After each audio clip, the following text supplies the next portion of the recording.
The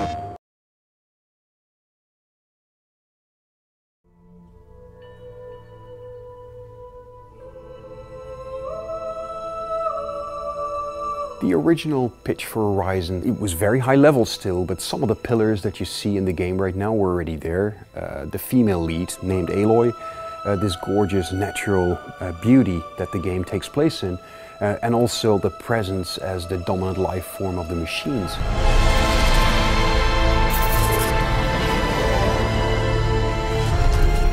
The machines turned out to be very much animal inspired.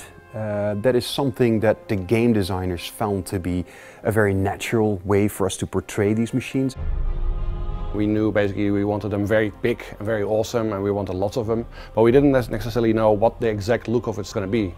We also played basically with more insect-like creatures or more traditional looking robots, but this whole aspect of nature basically and the majesty of nature combined with this much more sort of prehistoric looking creatures really created a very unique setting and a very unique look.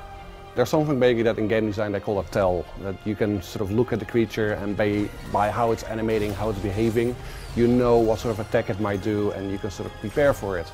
And that's really important, and in that regard it really helps that these creatures are recognizable. We came up with lots of ideas for different animals that we sort of wanted to recreate in the game. But also at the same time we were looking for different opportunities for the player in terms of maybe there should be an enemy or a machine that has a lot of loot on them. What kind of machine would fit with that?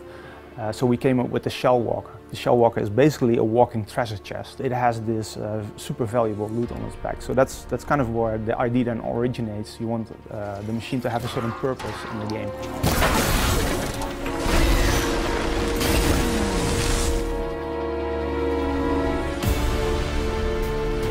We wanted basically every aspect basically to have their own robots, and of course basically there are lakes and rivers and other sort of water bodies in our game as well.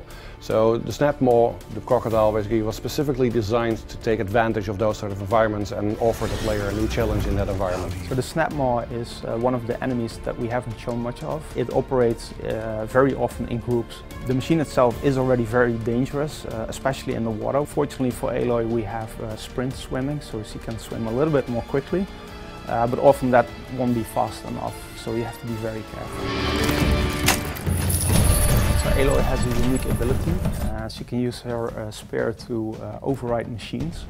The broadheads can, if you override them, you can use them as a mount. But if you override the Watcher, for example, you can turn its faction, so it will fight alongside, it will fight for Aloy.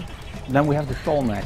Once she manages to climb the tall neck and overrides the tall neck, she uncovers a large part of the areas, clears the fog of war in that area, but also reveals machine locations throughout that entire region. She also unleashes a big blast that stuns any nearby machines in the region. So whenever you encounter a machine, you can see it in its idle behavior. But when the machine itself goes into combat mode, that's when the AI basically takes over, but you can learn and study their behaviors and get better at defeating them eventually.